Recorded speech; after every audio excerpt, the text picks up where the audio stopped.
805 mengarah 9004. Cari kanan.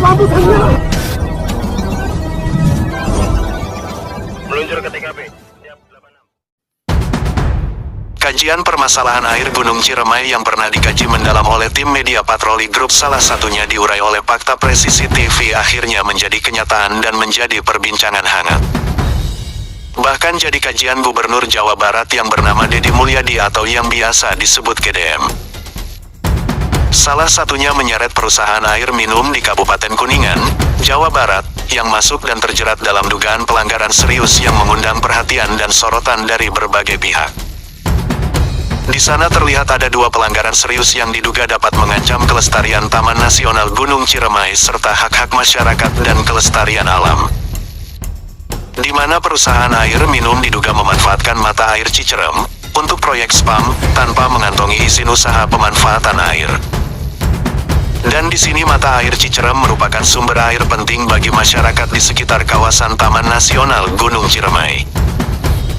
Tentunya pemanfaatan tanpa izin resmi dikhawatirkan dapat merusak kelestarian lingkungan, mengganggu akses air bagi masyarakat, dan memicu krisis air di masa depan.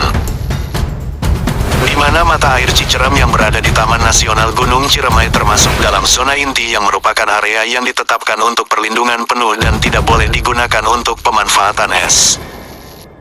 Sumber daya alam, termasuk kegiatan ekstraksi atau komersial. Tentunya pemanfaatan sumber daya di zona ini sangat dibatasi untuk memastikan kelestarian ekosistem dan keanekaragaman hayati yang ada di dalamnya. Perusahaan air minum diduga melakukan galian penanaman pipa dan pembangunan reservoir di kawasan TNGC tanpa mengantongi izin usaha pemanfaatan hutan kawasan dikhawatirkan dapat merusak habitat flora dan fauna, serta mengganggu fungsi lindung hutan Taman Nasional Gunung Ciremai. Dalam proses perizinan sendiri diketahui begitu rumit dan memakan waktu yang lama. Sehingga menjadi pertanyaan besar, bagaimana perusahaan air minum PAM bisa melakukan kegiatan galian penanaman pipa dan pembangunan reservoir tanpa mengantongi izin resmi. Akibat dari permasalahan ini kuat dugaan pelanggaran ini bukan hanya pelanggaran administratif, tetapi juga pelanggaran terhadap hak-hak masyarakat dan kelestarian alam. Yang tentunya akan berdampak negatif. Dari dugaan pelanggaran ini dapat merusak ekosistem, mengganggu akses air, dan bisa memicu konflik sosial. Dugaan pelanggaran perusahaan air minum jelas bertentangan dengan aturan yang sudah ditetapkan di mana dalam Peraturan Menteri Lingkungan Hidup dan Kehutanan Nomor 15 Tahun 2020.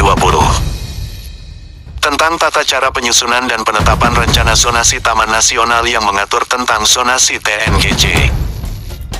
Ditambah lagi di Undang-Undang Nomor 5 Tahun 1990 tentang Konservasi Sumber Daya Alam dan Ekosistem. Pasal 18 ayat 1 mengatur bahwa di dalam kawasan suaka alam dan Taman Nasional dilarang melakukan kegiatan yang dapat menimbulkan kerusakan dan pencemaran lingkungan. Pembangunan reservoir yang juga dilakukan oleh perusahaan air minum dapat dikategorikan sebagai kegiatan yang berpotensi menimbulkan kerusakan lingkungan.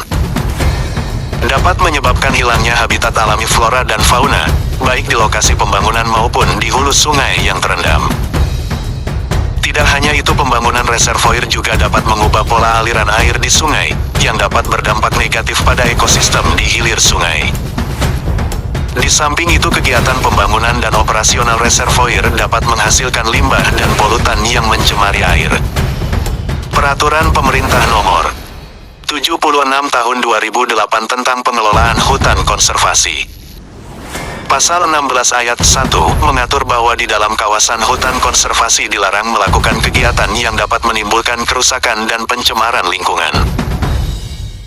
Ketentuan ini sejalan dengan Undang-Undang Nomor 5 Tahun 1990 dan pembangunan reservoir di kawasan hutan konservasi Taman Nasional Gunung Ciremai juga berpotensi melanggar peraturan ini. Di Undang-Undang Nomor 17 Tahun 2019 tentang Sumber Daya Air Pasal 6 Ayat 1 mengatur bahwa pemanfaatan sumber daya air harus dilakukan dengan memperhatikan kelestarian sumber daya air dan lingkungan hidup. Pembangunan reservoir dapat berdampak pada kelestarian sumber daya air. Dapat mengurangi debit air di hilir sungai, yang dapat berdampak pada ketahanan ketersediaan air bagi masyarakat dan ekosistem di sekitarnya.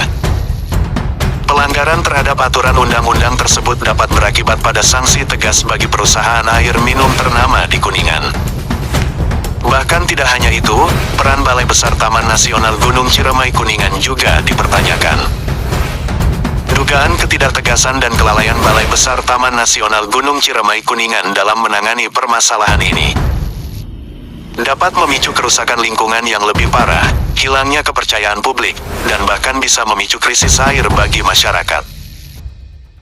Alhasil, masyarakat peduli lingkungan Kuningan menuntut transparansi dan akuntabilitas dari Balai Besar Taman Nasional Gunung Ciremai Kuningan untuk menindak tegas dugaan pelanggaran ini, dan mendesak pihak terkait untuk segera menindaklanjuti dugaan pelanggaran ini dengan investigasi menyeluruh dan melakukan tindakan yang tegas. Demikian dilaporkan Yahya dari Media Group Patroli Biro Wilayah Kabupaten Kuningan.